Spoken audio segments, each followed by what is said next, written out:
Okay, so everybody, oh my god, no way that just happened. I recorded an entire video explaining chapter 27 and the right hand rule and left hand rule and the formulas, and I just realized my mic wasn't working. So, yeah, I can see it's working now. Okay.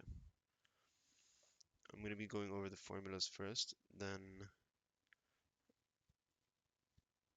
over the hand rules. So, in this chapter, we're introduced to two new formulas, or some new formulas. We have F is equal to B Q V sine theta. And of course, sine theta applicable where we have an angle. Otherwise, we just do BQV. We have F is equal to B I L sine theta. Torque is equal to NA IB sine theta. And magnetic flux to be BA cosine theta, where B is magnetic field, so field magnetic. Um, N is just number of turns in coil,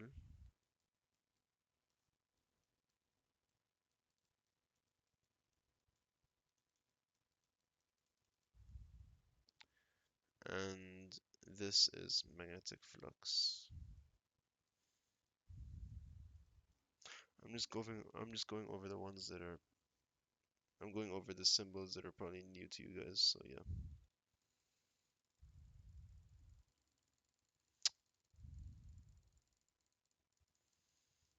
Okay. Now we can equate all of these into formulas that we already know. Well, no, only these two into formulas we already know. So first one, we can equate these two together and just do BQV equals to BIL. Cancel, cancel, you get IL is equal to QV, and you can rearrange this expression into whatever you're asked for from the question. Now, let's focus on this one for now, BQV. BQV can be equated into mv squared over r, and from there you can solve for velocity, you can solve for radius, you can solve for many things. Let's just simplify the formula. So we get BQ equals mv over r. Now, we know v is equal to 2 pi r over t. We can substitute that here and we can further derive more formulas. So BQ, that's not a B, is equal to m 2 pi r over t r. We can cancel out r and we get m2 pi over t equals BQ. You can rearrange this formula to solve for period, or to solve for magnetic field, or to solve for charge, or to solve for mass. Um, There's a question where they ask you to solve for period using this expression.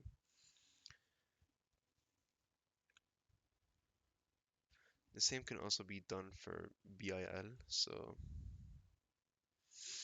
if we have, so we can say BIL equals to mv squared over r. Substitute in this, so BIL equals to m 4 pi squared r squared over rt squared. We got 4 from squaring 2, obviously, since it's v squared. And then you can cancel out some things, and you're left with this expression. You could rearrange this to solve for whatever you're asked for, although there's no example like this in the course.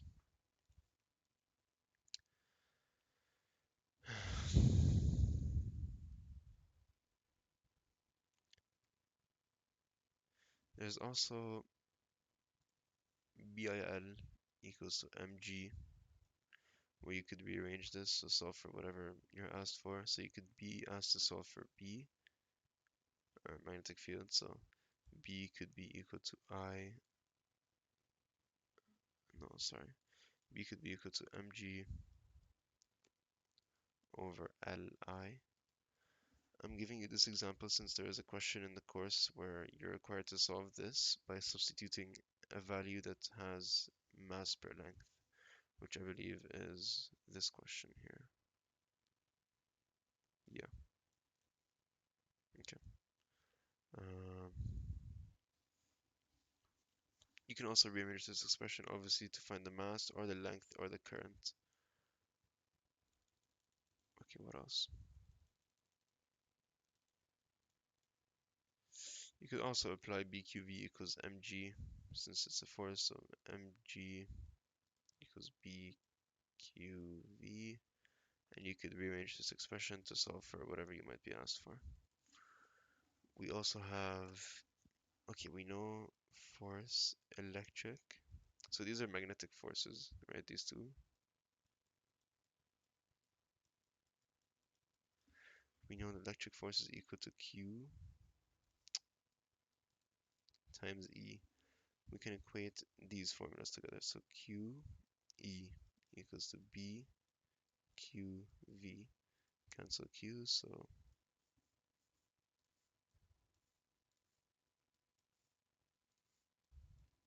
and we just derive an expression for electric field which relates it to magnetic field times the velocity. We can also do the same for BIL, so QE equals to BIL, and you could rearrange this expression to solve for whatever you may be asked for. And I believe that's it for the derivations.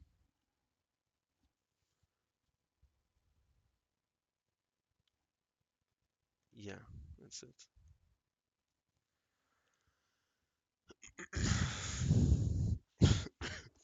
Okay. Uh,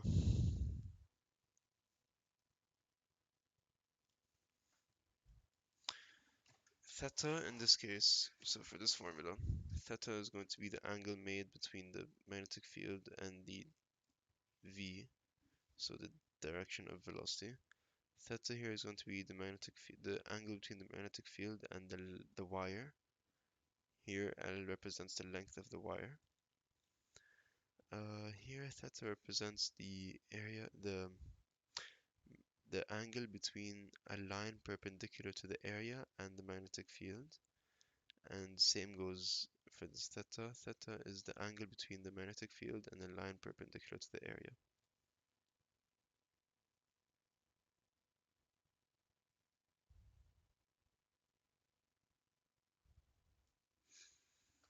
Okay, I believe that's it for the formulas. Now I'm just going to go over the left and the right hand rules.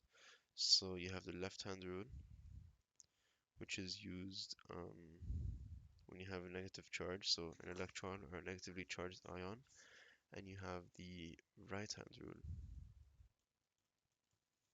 which is used when you have a proton or a positively charged ion. So these hand rules, the, they could help us find what correlates to the middle finger.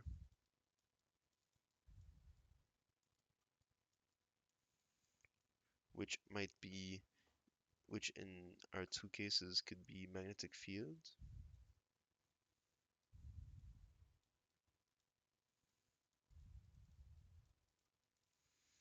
and magnetic force. So, to find magnetic field using the hand rules, we're going to relate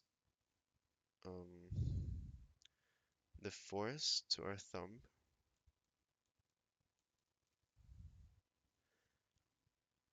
the speed or the current, depends on whichever one you're given,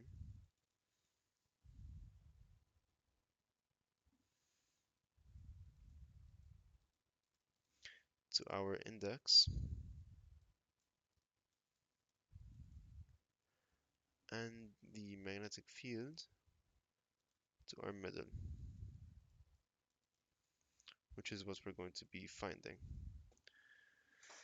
For magnetic force, we could allocate the speed or the current, whichever one we're given, to our thumb.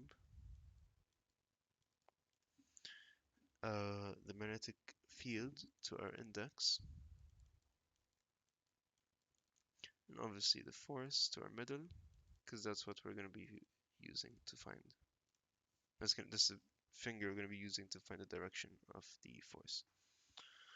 So I'm just going to give you guys some examples from the course.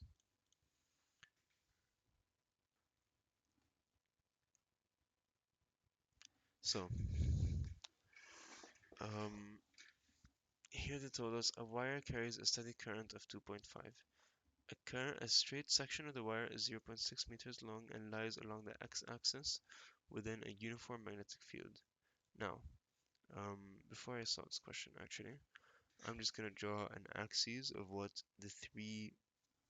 I'm just gonna draw a graph of what the three axes look like in their positive directions. So,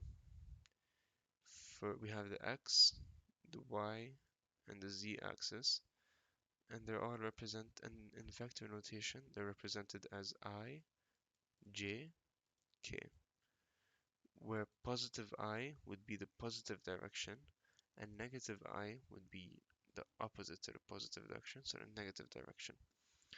So I'm just going to be drawing a graph of the positive direction. So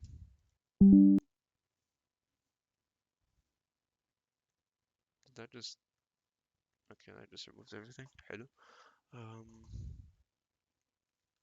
so x, y, z, or I, j, k. So we're going to have straight line upwards. This represents our positive y-axis or our positive j. We're going to have an arrow to the right, an axis to the right. This is our positive x-axis or our positive I. And we're going to have an arrow pointing inwards, so like towards you basically. This is the third dimension. This is the positive z-axis or positive k.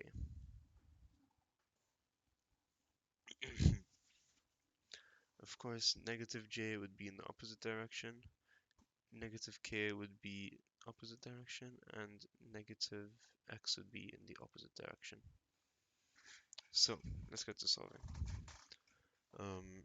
Here they told us,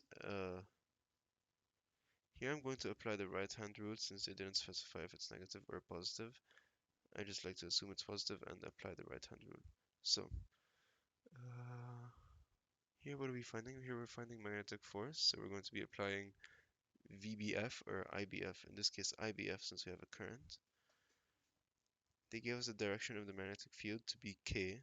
If they say K, basically positive K.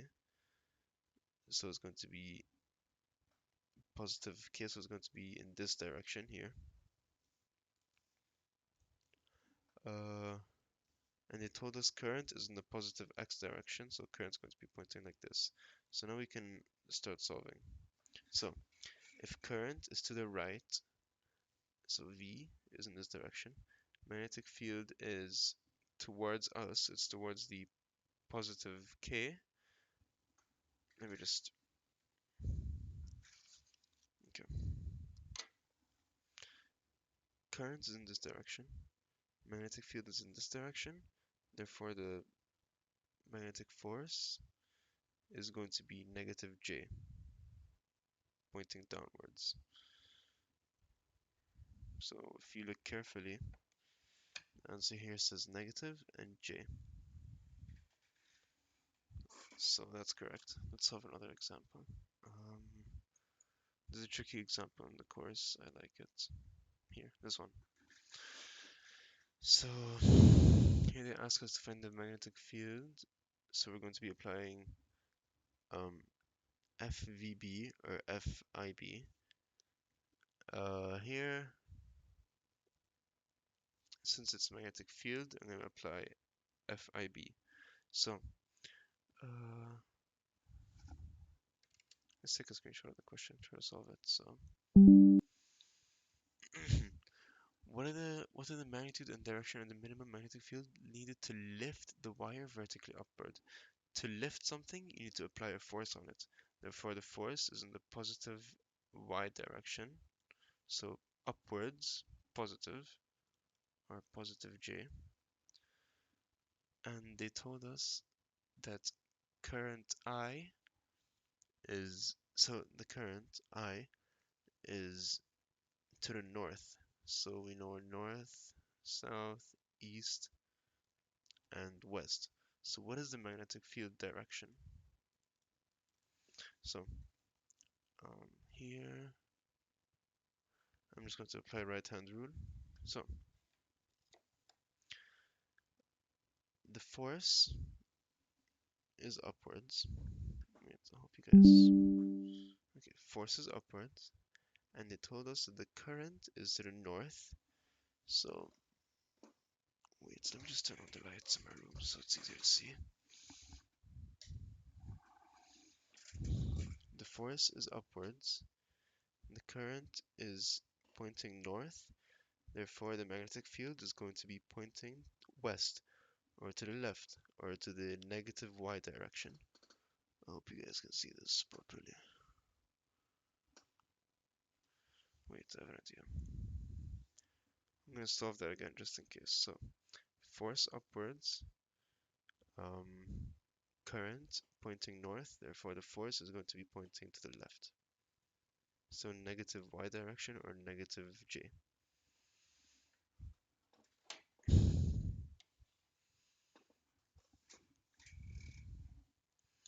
And here, if we have a look at our answer, it's west. So pointing to the left, as I just showed you guys.